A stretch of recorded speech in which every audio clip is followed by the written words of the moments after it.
ఒకసారి ఫోటో తీసుకోండి. ఆ విగ్రహాలు ఇచ్చిన వాళ్ళకి మీ పేరు. రిటైర్డ్ డిఎస్పీయా?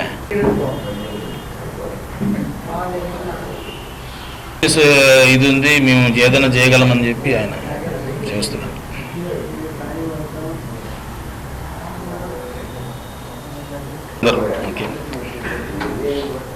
నాగిరెడ్డి గారు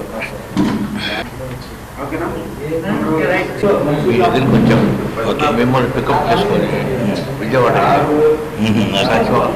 సెక్రటరీకి వెళ్ళాము. మళ్ళీ అందరూ హరే కృష్ణ హరే కృష్ణ కృష్ణ కృష్ణ హరే హరే హరే రామ రామ రామ హరే హరే. గత వారం 10 రోజులుగా మన పత్రికల్లో అయితేనేమి, మీడియాలో అయితేనేమి కొన్ని ఇస్కాన్కి వ్యతిరేక కథనాలు అవి వస్తూ ఉన్నటువంటి నేపథ్యంలో, అంటే ఆ వ్యతిరేక కథనాలకి మనము ఒక వివరణ ఇవ్వాల్సినటువంటి అవసరం ఉంది కనుక ఒక ఇస్కాన్ ప్రతినిధిగా, ఒక బాధ్యతగా ఈరోజు ఈ ప్రెస్ మీట్ నిర్వహించాల్సినటువంటి అవసరం ఏర్పడింది. నేను రామ్ మురారి దాస్ నా పేరు. 2007 నుంచి నేను గుంటూరులో ఉన్నాను. మన మీడియా మిత్రులందరికీ, పట్టణ వాసులందరికీ కూడా నేను సుపరిచితమే. అయితే ఇన్ని సంవత్సరాలుగా ఈరోజు గుంటూరులో ఇస్కాన్ ఉందనంటే దానికి కారకుడిని నేనే. అదేవిధంగా కొండవీడు ప్రాజెక్టు వాటన్నిటికీ కూడా మూల కారకుడిని, వాటన్నిటికి కూడా పనిచేసి అవన్నీ కూడా కార్యరూపమయ్యేటట్లు చూసినటువంటి ముఖ్య వ్యక్తి నేనే అని చెప్పి మీకు అందరూ కూడా తెలియజేస్తున్నాను. అయితే గత వారం 10 రోజులుగా వస్తున్నటువంటి కథనాలు 3 అంశాలండి, ముఖ్యంగా 3 అంశాలు ఉన్నాయి. అవి ఏమిటంటే, ఒకటి వచ్చి విగ్రహాలు దానం చేశాము, మేము అన్యాయం అయిపోయినాము, మమ్మల్ని ఇస్కాన్ వారు మోసగించారన్నటువంటి ఒక కథనం అయితే వచ్చింది. వాళ్ళకి ఎన్నో విధాలుగా మేము నచ్చజెప్పేదానికి ప్రయత్నం చేశాం, దాని గురించి వివరిస్తాం. రెండవది వచ్చి సుమతి మాతాజీ, ఆమె మీడియాకి నిన్ననో మొన్ననో ఆమె వెళ్ళడం జరిగింది. ఆమెతో పాటుగా పద్మావతి మాతాజీ వృద్ధాశ్రమంకి విరాళం ఇచ్చాము, నేను మోసపోయానని చెప్పి ఆమె కూడా వెళ్ళడం జరిగింది. మొదటిది ఏమిటంటే, విగ్రహాలకి దాతలు వాళ్ళ గురించి నేను వివరించదలుచుకున్నాను. 2021 డిసెంబర్ నెలలో మల్లెల విజయలక్ష్మి గారని చెప్పి ఆమె నేను నా ఛాంబర్లో ఇస్కాన్ గుంటూరు మందిరంలో కూర్చోన్నప్పుడు ఆమె వచ్చి నన్ను కలిసి ఇట్లా కొండవీడులో నిర్మిస్తున్నటువంటి మందిరంలో మేము రాధాకృష్ణుల విగ్రహాలు విరాళం ఇవ్వాలనుకుంటున్నాం ప్రభుజీ అని చెప్పి ఆమె వస్తే అట్లేనమ్మా చేద్దామని చెప్పి మొదట మా వాళ్ళతో సంప్రదించి ఇంకొక రోజు ఆమెను పిలవడం జరిగింది. మన వాళ్ళతో సంప్రదించి కనుక్కున్నాను, ఎవరన్నా విగ్రహాలు దాత ఉన్నారా అని కనుక్కోగా మా రికార్డ్స్ ప్రకారంగా ఎవరు లేరు.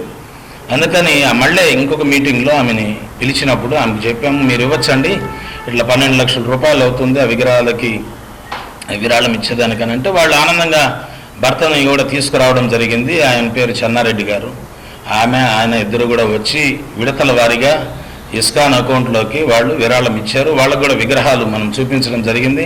అదేవిధంగా వాళ్ళకి ఒక లెటర్ కూడా ఇస్కాన్ తరఫున నేను ప్రాజెక్ట్ డైరెక్టర్గా వాళ్ళకు ఒక లెటర్ కూడా ఇచ్చాము. ఇట్లా 12 లక్షల రూపాయలు స్వచ్ఛందంగా వాళ్ళు ఇష్టపూర్వకంగా కొండవీడులో నిర్మితమైనటువంటి మందిరానికి వాళ్ళు విగ్రహాలు ఇస్తున్నారు. ఆ విగ్రహాలు ఇచ్చిన విరాళానికి బదులుగా మనం ఇస్కాన్ నుంచి వాళ్ళ పేరుతో ఆ విగ్రహాలు ప్రతిష్ఠ చేస్తాము. అదేవిధంగా హానరీగా వాళ్ళ కుటుంబ సభ్యులందరికీ కూడా జీవితకాల సభ్యత్వాలు, వాస్తవంగా అయితే అవి ఇవ్వాల్సిన అవసరం లేదు. అయితే వాళ్ళంతా మంచి హృదయంతో మంచి వ్యక్తులే, వాళ్ళు ఏం చెడ్డవాళ్ళని చెప్పి నేను చెప్పటం లేదు. అయితే వాళ్ళని కొంతమంది తప్పుద్రోవ పట్టించి వాళ్ళని కన్ఫ్యూజ్ చేసి ఎవరన్నా దానం ఇచ్చినటువంటి వాళ్ళు ఆ సంస్థ పెద్దతోటనే సంప్రదిస్తూ ఉంటే ఇట్లాంటి సమస్యలు రావండి. వాళ్ళు బయట కొంతమంది యాంటీ గ్రూప్ ఉంటారు ప్రతి సంస్థకి కూడా, వాళ్ళతోటి చేరడము, వాళ్ళు చెప్పిన వినడము, ఈ విధంగా అనేక వ్యక్తుల నుంచి విని వాళ్ళు కన్ఫ్యూజ్ అయిపోయి చివరికి మేము కరెక్ట్ పని చేశామా, మేము సరైన పని చేశామా లేదనేటువంటి సందిగ్ధతలు పడిపోయినారు. వాళ్ళని మేము ఎంత ఒప్పించేదానికి ప్రయత్నించినా కానీ చివరికి వాళ్ళు పోలీసుని ఆశ్రయించారు, కేసు కూడా పెట్టడం జరిగింది. మనము వాళ్ళని ఒప్పించేంత వరకే మనం చేయగలిగినటువంటి ప్రయత్నము. వాళ్ళు ఒప్పుకోకపోతే చేసేదేముంది, కోర్టులు ఉన్నాయి, న్యాయస్థానాలు ఉన్నాయి, అక్కడ నిర్ణీతం అవుతుంది, అదొక కేసు అండి.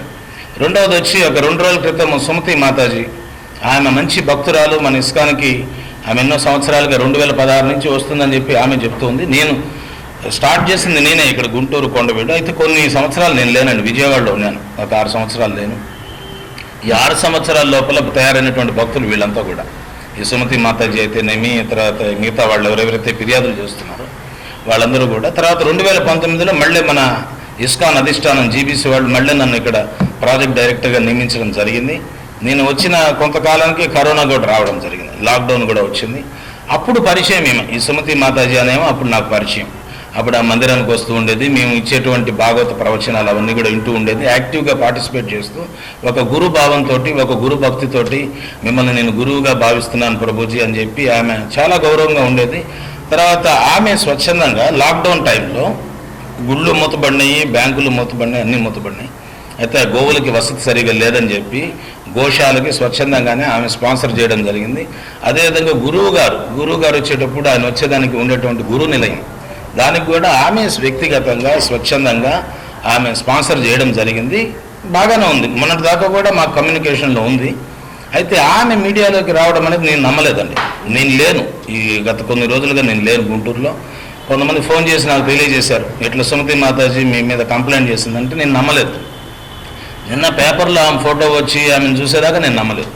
ఎందుకంటే ఆమె ఎన్నోసార్లు నాకు ఆమె చెప్పడం జరిగింది, నా ప్రాణం పోయినా కానీ మీకు కీడు జరిగే పనులు నేను చేయను ప్రభు, మీకు ఎప్పుడు కూడా అపకీర్తి తెచ్చేటువంటి పనులు చేయనని చెప్పి ఎన్నోసార్లు చెప్పింది. అటువంటి ఆమె ఎందుకు మీడియాలోకి వెళ్తుందని నాకు కూడా ఆశ్చర్యం వేసింది. అయితే దీని వెనకాల కొంతమంది కుట్రపూరితంగా, లేకపోతే వాళ్ళకి వచ్చేదేమీ లేదు, ఈ విధంగా మీడియాలోకి వెళ్ళడం వల్ల, ఈ విధంగా ప్రెస్కి వెళ్ళడం వల్ల, ఈ విధంగా పోలీసుని ఆశ్రయించడం వల్ల వాళ్ళు ఎన్ని పోరాటాలు చేసినా కానీ సత్యమేవ జయతే, సత్యం ఎప్పుడు కూడా విజయాన్ని సాధిస్తుంది. మమ్మల్ని కూడా వాళ్ళు ఏం చేయలేరు. మేము అన్నీ కూడా అంకితం చేసి స్వచ్ఛందంగా, ఇప్పుడు నేనున్నానండి, ఉదాహరణకి నేను స్వచ్ఛందంగా ఇష్టపడి ఇస్కాన్లో సభ్యులుగా చేరాను, ఒక బ్రహ్మచారిగా. గత 30 సంవత్సరాలు పైబడి నేను ఇస్కాన్కి సేవలు అందిస్తున్నాను. ఎవరో కారణం చేత ఎవరో నన్ను ప్రేరేపెట్టి నన్ను ఈరోజు షేర్ చేశారు, నా జీవితం నాశనం అయిపోయింది, నాకు ఈరోజు పెళ్లి లేదు, నాకు ఇల్లు లేదు, వాకిల్ లేదు అని చెప్పి బాధపడేదానికి లేదు. నేను స్వతహాగా వచ్చి సంస్థలో చేరాను, సేవ చేసుకుంటూ ఉన్నాను. అదేవిధంగా స్వతహాగా వచ్చి స్వచ్ఛందంగా సంస్థకి విరాళాలు ఇచ్చి తర్వాత మళ్ళీ వాళ్ళు రోడ్డు ఎక్కి మమ్మల్ని అన్యాయం చేశారు, మోసం చేశారని అంటే అది ఎంతవరకు న్యాయం అనేది ప్రతి ఒక్కరు ఆలోచించాల్సినటువంటి విషయము. అందుకని ఇటువంటి కథనాలు ఎంతమందో మనోభావాలు, రామ్ మురారి దాస్ తెలిసిన వాళ్ళు, ఇస్కాన్ గురించి తెలిసిన వాళ్ళు, వాళ్ళేమీ కన్ఫ్యూజ్ కారండి. కానీ తెలియనటువంటి అమాయకులు చాలామంది సమాజంలో ఉన్నారు. వాళ్ళ యొక్క భక్తి శ్రద్ధలు, వాళ్ళ యొక్క మనోభావాలు దెబ్బతీసే విధంగా ఈ కథనాలు వస్తున్నాయి కనుక ఈరోజు మనం ఎక్స్ప్లెనేషన్ ఇస్తున్నాము. అది సుమతి మాతాజీ గురించి సంబంధించినటువంటి విషయం. మూడవది ఏమిటంటే పద్మావతి మాతాజీ వృద్ధాశ్రమానికి నేను విరాళం ఇచ్చాను, నన్ను నిలువున మోసం చేశారని చెప్పి ఆమె పేపర్లో నిన్న ఆమె ఫోటో కూడా వచ్చింది. మా బాధ ఏమిటంటే మంచి కార్యాలుగా లేకపోతే ఫోటోల్లో పేపర్లలో వస్తే మేము ఆనందించేవాళ్ళం. ఇప్పుడు ఈరోజు సుమతి మాతాజీ కానీ ఆ పద్మావతి మాతాజీ కానీ ఏదో గీతా జయంతి 1000 పుస్తకాలు భగవద్గీతలు పంచామని రావడమో, లేకపోతే 10 మందికి 1000 మందికి అన్నదానం చేశామని వస్తే మేము ఆనందించుండేవాళ్ళం. కానీ వచ్చినటువంటిది ఇస్కాన్కి వ్యతిరేకంగా, భక్తులకు వ్యతిరేకంగా వచ్చినటువంటి కథనాలు అది చాలా మాకు కూడా బాధ కలగజేస్తున్నాయి. ఈమె నేను రాకముందే ఈమె వృద్ధాశ్రమానికి విరాళం ఇచ్చింది, ఈ పెద్ద ఆమె పద్మావతి మాతాజీ. నేను వచ్చిన తర్వాత కూడా నన్ను అనేక సందర్భాల్లో ఆమె కలిసింది. నేను ఆమెకు కూడా చెప్పాను, కొండవీడులో గోశాలలో రూమ్ రెడీగా ఉంది, అక్కడ మీరు వెళ్ళి ఉండవచ్చు అని చెప్పాను. అయితే వాళ్ళు తయారుగా లేరు. ఈరోజు మా అమ్మగారు ఉన్నారు, ఆమె కొండవీడులోనే ఉంది. ఆమె కూడా ఒక ముసలామె, ఆమె కొండవీడులో ఉంటూ ఆమె కాలం గడుపుతుంది, 85 సంవత్సరాలు ఆమెకి. నేనేం చెప్తానంటే ఈ పెద్ద ఆమె కూడా మంచి ఆమె కూడా ప్రలోభపెట్టి ప్రేరేపణ చేసి ఈరోజు ఆమెని బయటికి తీసుకొచ్చిన పరిస్థితి. అయితే వృద్ధాశ్రమంలో ఎవరు వస్తారనంటే పూర్తిగా నిరాశ్రయాలైనటువంటి వాళ్ళు ఈ వృద్ధాశ్రమంలోకి రాగలరండి. వాళ్ళకి ఏదో అపార్ట్మెంట్ ఉండో లేకపోతే ఆస్తులు ఉండో ఎప్పుడో ఇచ్చారు, వాళ్ళకే ఇష్టం వచ్చే ఇచ్చారు. ఈరోజు మేము ఆఫర్ ఇస్తున్నా కానీ వాళ్ళు ఆడకు వచ్చి ఉండే పరిస్థితి లేదు. ఏమిటనంటే వాళ్ళు రాలేరు. ఎందుకనంటే వాళ్ళకి గుంటూరులో అపార్ట్మెంట్ ఉంది, వాళ్ళకి ఆస్తులు ఉన్నాయి, ఒక అమాయకుడైనటువంటి ఒక కొడుకు కూడా ఉన్నాడు. అందుకని ఆయన కూడా చూసుకోవాలి. మేము ఆమెకి ఎన్నో సందర్భాల్లో నేను హామీ ఇచ్చాను, మిమ్మల్ని మీ కొడుకుని నేను చూసుకుంటాను, నేను కూడా మీ బిడ్డగా భావించండి, నేను చూసుకుంటాను, కొండవీడు వచ్చి ఉండండి, మీకు కావాల్సిన నేను చూసుకుంటాను అని ఎన్నిసార్లు చెప్పినా ఆమె రాలేదు. రాకపోగా ఈరోజు ఎవరో కొంతమంది, అంటే దీని వెనకాల ఒక వ్యక్తి ఆడిస్తున్నాడండి వీళ్ళందరినీ కూడా. ఆయన రిటైర్డ్ పోలీసు డిపార్ట్మెంట్ నాది, నేను అనుకుంటే ఏమన్నా చేయగలను అనేటువంటి ఆలోచనతో ఆయన వీళ్ళందరినీ కూడా కూడగట్టుకొని ఒక 15 మంది తయారయ్యి ఈరోజు ఇస్కాన్ మీద వాళ్ళు ఈ రకంగా ప్రతీకారంగా వాళ్ళు సాధించేది ఏమీ లేదు. వాళ్ళు వచ్చి వాళ్ళందరూ కూడా ఇంతకుముందు నా అభిమానులే, రిటైర్డ్ పోలీస్ ఆఫీసర్ కానీ లేకపోతే ఇంకా మిగతా వాళ్ళ 15 మంది నిన్న పేపర్లో పడినటువంటి వాళ్ళందరూ కూడా నా అభిమానులు, వాళ్ళందరితో కలిసి ఎన్నో కార్యక్రమాలు చేశాం. కానీ ఎక్కడో ఒక డిసిప్లినరీ యాక్షన్ మేము తీసుకోవడం వల్ల వాళ్ళ మనోభావాలు దెబ్బతిని వాళ్ళు ఈ రకంగా ప్రతీకార చర్యలు తీసుకోవాలని, వీళ్ళని దెబ్బతీయాలి, ఏదో ఒక రకంగా గుంటూరు నుంచి తరిమేయాలి. భగవంతుడు నిర్ణయం చేసేది. మనం ఎన్ని ప్రయత్నాలు చేసినా కానీ ఎవరిని ఏం చేయలేరు. భగవంతుడిని ఆశ్రయించినటువంటి వాడు, భగవంతుని నమ్మినవాడు భగవంతుడి నిర్ణయం తీసుకుంటాడని చెప్పి ఆ విశ్వాసం ఉండాలి. వాళ్ళు చేసే ప్రయత్నాలు ఇవి. ఏ విధంగా అన్నా రామ్మూరారి దాస్ని ఇక్కడి నుంచి పంపించేసేయాలి, ఒక నల్ల ముద్ర వేసి ఒక బ్లాక్ మార్క్ తోటి అతను పంపించేసేయాలని చేసే ప్రయత్నాలు ఇవన్నీ కూడా లేకపోతే ఈ విధంగా పోలీసులకు ఫిర్యాదు చేస్తే మేము ఇచ్చినటువంటి విరాళాలు తిరిగి ఇచ్చేస్తారు వీళ్ళు భయంతో. సంస్థకి ఇచ్చిన విరాళము తిరిగి రాదు. ఏ సంస్థ అన్నా కానీ వాళ్ళు స్వచ్ఛందంగా ఇచ్చారు, మేమేమి వాళ్ళని బలవంత పెట్టి తీసుకున్నవి కాదు. ఇవి సంస్థకు ఒకసారి వచ్చింది, మళ్ళీ తిరిగి రాదు. వాళ్ళు ఎన్ని ప్రయత్నాలు చేసినా కానీ, న్యాయస్థానాలకు వెళ్ళినా కానీ చివరికి వాళ్ళకి వచ్చేటువంటి న్యాయము, తీర్పు వాళ్ళు సంస్థకి ఇచ్చారు, సంస్థకే ఉంటుంది. అది సంస్థ ప్రచార కార్యక్రమాలకు అది వినియోగింపబడుతుంది. అందుకని ఏదో ఒక లోపపూరితమైనటువంటి లేకపోతే లోపభూయిష్టమైనటువంటి ఆలోచనలతోటి వీళ్ళు ఈరోజు పబ్లిక్లోకి వెళ్ళి ఈ రకమైనటువంటి కార్యక్రమాలు చేపట్టడం అనేది చాలా తీవ్రంగా ఖండించాల్సినటువంటి విషయం అని చెప్పి నేను తెలియజేస్తున్నాను. అందుకని ఈ 3 విషయాలు ఇప్పటికి వచ్చాయి. వాళ్ళు ఇంకా ఎతకుతూ ఉంటారు, ఇంకేమున్నాయి, ఇంకెవరున్నారని చెప్పి. ఇట్లాంటివి అంటే ఈ మధ్యనే సీరియల్గా వస్తున్నాయి. మొన్న విగ్రహాల వాళ్ళది, తర్వాత నిన్న వీళ్ళు మేము 60 లక్షలు ఇచ్చామని వాళ్ళు, ఇంక వృద్ధాశ్రమానికి ఇచ్చినాను వీళ్ళు, ఇంకా సీరియల్గా వస్తుంటాయి. దీన్ని బట్టి మనకు అర్థమవుతుంది ఇది ఒక పన్నాగంగా, ఒక కుట్రపూరితంగా. నేను పోలీస్ డిపార్ట్మెంట్లో ఇంత ముందు ఉన్నాను కాబట్టి నేనేమన్నా చేయగలనన్నటువంటి ధీమాతోటి వాళ్ళు కూడా 70 సంవత్సరాలండి, వాళ్ళేమీ చిన్నవాళ్ళు కాదు. అందరికీ 70 సంవత్సరాల వయసు వచ్చింది. వాళ్ళు చక్కగా భక్తి చేసుకుని రామకృష్ణ అనుకోవాల్సినటువంటి వయసులో మంచి కోసమైతే వాళ్ళు ఇంతవరకు ఇట్లా తిరిగినటువంటి సందర్భం నేను ఎప్పుడు చూడలేదు ప్రచారం కొరకు. కానీ ఒక చెడు గురించి వాళ్ళు కంకణం కట్టుకొని మేము అక్కడికి పోతాం, పోలీసులు ఆశిస్తే మిమ్మల్ని ఏ కార్యక్రమాలు చేయలేము గుంటూరులో పరిసర ప్రాంతాల్లో అని చెప్పి అక్కడికి పోయి అందరినీ బ్రెయిన్ వాష్ చేయడము, ఇట్లాంటి కార్యకలాపాలు చేస్తున్నారు వాళ్ళు. దానివల్ల వాళ్ళకి ఒరిగేది ఏం లేదు. శ్రమ ఏవహి కేవలం వాళ్ళ యొక్క శక్తి, వాళ్ళ యొక్క యుక్తి, వాళ్ళ యొక్క ధనము అంతా కూడా వృధా కావడమే తప్పితే, వాళ్ళ యొక్క చైతన్యము మొత్తం కలుషితం కావడం తప్పితే వాళ్ళకి దానివల్ల ఒరిగేది ఏమీ లేదు. ఇస్కాన్ సంస్థ ఇటువంటివి ఎన్నో చూసింది గత 55 సంవత్సరాల్లో. ఇది కొత్త ఏం కాదు. అందుకని దేనికి కూడా భయపడేది లేదండి. మీరు స్వచ్ఛందంగా ఇచ్చినటువంటి విరాళం మళ్ళీ మీకు తిరిగి రాదు. మీరు ఏదన్నా ఉంటే సామరస్యంగా గుడికి వచ్చి మీకు రావాల్సినవి ఏదో మీరు తీసుకోండి. మేము కాదంటలేదు, ఎవరిని కూడా మోసగించాలని మేము రాలేదు. మేము మా సొంత ఆస్తులు ఇస్కాన్కి ఇచ్చాము, మా జీవితాన్ని మేము ఇస్కాన్కి ఇచ్చి ఈరోజు ఇస్కాన్కి సేవ చేస్తున్నాం, సమాజానికి సేవ చేస్తున్నాం. అందుకని వాళ్ళు అంటున్నారు ఈయన మీద ఒక ఏమంటారు అని ఇన్వెస్టిగేషన్ చేయండి, ఈయన ఖాతాల్లో కొన్ని కోట్ల రూపాయలు ఉంటాయి, దేనికన్నా రెడీ. మాకు ఒకే ఖర్చు ఉందండి, నాకు ఒకే ఖర్చు ఉంది. నాకు తిండి ఖర్చు లేదు, నివాసం ఖర్చు లేదు, బట్ట ఖర్చు లేదు, అన్నీ కూడా సంస్థ చూసుకుంటాం. నా ఖర్చు ఏమిటంటే తిరిగే ఖర్చు, డీజిల్ ఖర్చు అయితే ఉంది నాకు. అందుకని అదే నా ఖర్చు, అంతకన్నా ఇంకేం ఖర్చు నాకు లేదు. అందుకని నాకేం కావాలి, దీనికోసం మేము అందరిని మోసం చేయాల్సిన అవసరం అయితే మాకు లేదు. అయితే వాళ్ళ విధంగా ప్రచారం చేస్తున్నారు. అందుకని సమాజంలో కన్ఫ్యూజన్ ఉంది కాబట్టి ఆ కన్ఫ్యూజన్కి ఇస్కాన్ తరపున ఒక సమాధానం మేము ఇవ్వాల్సినటువంటి బాధ్యత మాకుంది కాబట్టి ఈరోజు ఈ ప్రెస్ మీట్ మేము నిర్వహిస్తున్నాము. నేను చెప్పాల్సిందని నేను చెప్పాను. మీకు ఏదైనా ప్రశ్నలు ఉంటే నన్ను అడగండి, వాటికి సమాధానం ఇచ్చే ప్రయత్నం చేస్తాం. హరే కృష్ణ. ఇప్పుడు వాళ్ళకి అమౌంట్ ఏమి ఇవ్వాల్సిన అవసరం లేదు అని చెప్పేసి మీరే అంటున్నారు. మళ్ళీ అక్కడ వచ్చి సెటిల్ చేసుకుని మీరే అంటున్నారు. సెటిల్ చేసుకోమనింది మేము అనలేదండి. ఇప్పుడు మీరు అన్నారు. నేను అనలేదు. వాళ్ళ వర్గం వైపు వాళ్ళు కొంతమంది వచ్చారు. సీతారామారెడ్డి గారు ఎవరో ఒక ఆయన వచ్చి ఆయన అనేక రకాలుగా మమ్మల్ని కన్విన్స్ చేసేదని ట్రై చేశాడు. ఇంతకుముందు మాకు తెలియదు, నేను తీర్థయాత్రలకు వెళ్ళి వచ్చాను, పోలీసు వాళ్ళు తీసుకెళ్లారు. ఆయన వచ్చి మమ్మల్ని అనేక విధంగా భయపెట్టి అనేక విధాలుగా ఇంకొక ఆయన గోవింద్ ఉన్నాడు, ఆయన ఇన్ని లక్షలు ఇచ్చేస్తానన్నాడు, మీరు ఇంత డబ్బులు ఇచ్చేసి వెళ్ళిపోండి. నేను చెప్పాను అవన్నీ మేము నిర్ణయించేది కాదండి, సెటిల్ చేసుకుని కేసు కట్టారండి. సెటిల్ చేసుకున్న పని అయితే కేసు కట్టాల్సిన అవసరం, మేము డబ్బులే ఇవ్వగలిగిన ఇది మా కెపాసిటీ ఉంటే మేము పోలీస్ దాకా కూడా వెళ్ళాల్సిన అవసరం లేదు. అవన్నీ మేము చేయలేం కనుక ఇంకా వాళ్ళు ప్రొసీజర్ ప్రకారం జరుగుతున్నాయి కనుక మేము ఎప్పుడు ఎవరికి రాసివ్వలేదు. ఒక పెండింగ్లో పెట్టారు వాడు, ఇట్లా మీరు పరిష్కారం చేసుకోండి అని. పరిష్కారం చేసుకునే దానికి వీళ్ళు ఈ రకంగా అయితే ఎంతమంది వస్తారు ఇస్కాన్కి చెప్పండి. విరాళాలు ఇచ్చిన వాళ్ళందరూ, ఎందుకంటే డబ్బు అందరికీ అవసరం. ఇప్పుడు ఆమె వృద్ధాశ్రమానికి కానీ 10 లక్షలు ఇచ్చింది, ఆమె రాలేదు. ఇప్పుడు మేమేమో ఆఫర్ ఇస్తున్నాం, వచ్చి మీరు కొండవీళ్ళు ఉండండి. ఆమెకు ఒక అపార్ట్మెంట్ ఉంది, అపార్ట్మెంట్ పక్కన ఒక స్థలం ఉంది, ఇవన్నీ పెట్టుకొని అక్కడికి ఎట్లా వస్తుంది ఆమె రాలేకపోగా పైగా ఇస్కాన్ వాళ్ళకి నాకు నిలువన మోసం చేశారని చెప్పి ఆమె చెప్తా ఉంది. ఇప్పుడు ఏంది ఆ 10 లక్షలు తిరిగి వచ్చేస్తే వచ్చినట్టే కదా అని చెప్పి ఆమె ప్రయత్నం. ఇట్లా చాలామంది ఉంటారండి. ఇచ్చేటప్పుడే మీరు నిర్ణయించుకోవాలి. ఒక సంస్థకి ఇచ్చారు, నేను అదే చెప్పాను, నా ఉదాహరణ కూడా చెప్తున్నాను. నేను సంస్థకి నేనే స్వచ్ఛందంగా అంకితం కావాలని వచ్చానే కానీ ఎవరి ప్రేరణతోటో లేకపోతే ప్రోద్బలంతో నేను రాలేదు.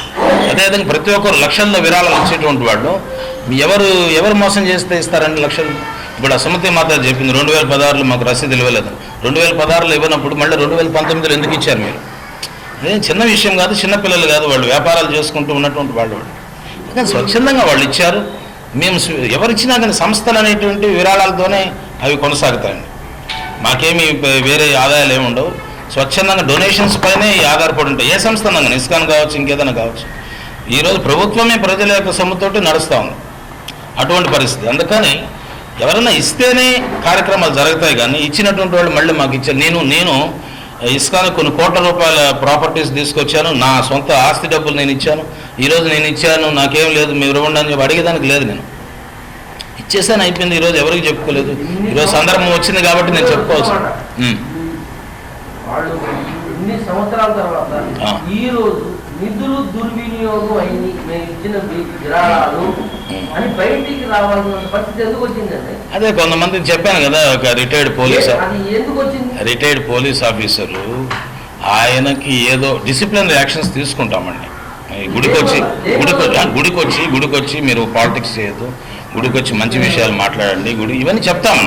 చెప్పినప్పుడు వాళ్ళకి నచ్చినప్పుడు వాళ్ళు ఒక ప్రతీకార చర్యగా వాళ్ళు ఈరోజు బయట తీసుకెళ్లారు. వాళ్ళకి ఊళ్ళో కూడా రాజకీయాలు పార్టీ గురించి రాజకీయాల గురించి మాట్లాడుతున్నారు. లేదు, మాకు అవసరం మేము గుడిలో మాట్లాడాల్సిన అవసరం.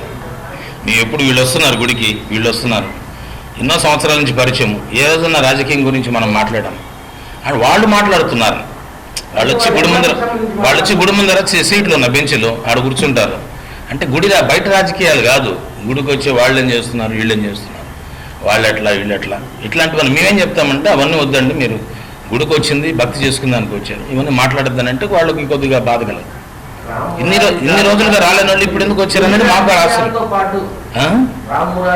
గుడి రాజకీయాలతో పాటు బయట రాజకీయాలు కూడా చేసి ఆ విరాళాలు ఇచ్చినన్ని దుర్వినియోగం చేశాడు. మీరు స్వయంగా ఏదో ఒక రాజకీయ పార్టీ కొమ్ము కాస్తున్నారని వాళ్ళ ఆరోపణ. నేను కాదు, నాకే రాజకీయ పార్టీ లేదు. మా అన్నయ్య ఉంటాడు, సత్యగోపినాథ్ గారే ఉంటాడు. నాకేం రాజకీయ పార్టీ. వాళ్ళు 60 లక్షల రూపాయలు మా దగ్గర నుంచి తీసుకొని మమ్మల్ని టెంపుల్కి రానివ్వట్లేదు, మమ్మల్ని ఇబ్బందులు పెడుతున్నారు.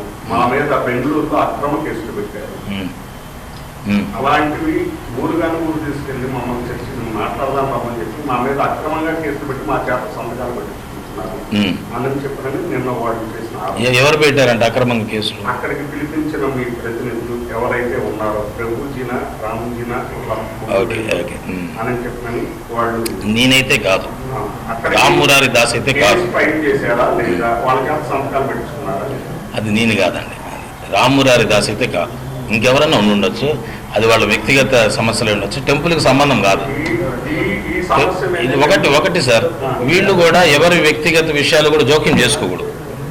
ఇప్పుడు ప్రతి ఒక్కరికి కొన్ని ఇష్యూస్ ఉంటాయి, కొన్ని ప్రాబ్లమ్స్ ఉంటాయి. వీళ్ళు గుడి వరకే ఉండాలి, గుడి దాంట్లోనే ఉండాలి. ఎవరి వ్యక్తిగత విషయాలు కూడా వీళ్ళు జోక్యం చేసుకోకూడదు. ఎవరైనా జోక్యం చేసుకున్నప్పుడు ఎవరికైనా బాధ కలుగుతుంది, ఎవరైనా కేసులు పెడతారు. వీళ్ళకేం పని? వాళ్ళ వ్యక్తిగత విషయాల్లో ఎవరైతే కేసు పెట్టారో వాళ్ళ వ్యక్తిగత విషయాల్లో జోక్యం చేసుకోవాల్సిన అవసరం వీళ్ళకేముంది అసలు? ప్రతి ఒక్కరికి ఒక బ్యాక్గ్రౌండ్ ఉంటుంది, ఒక ఇది ఉంటుంది.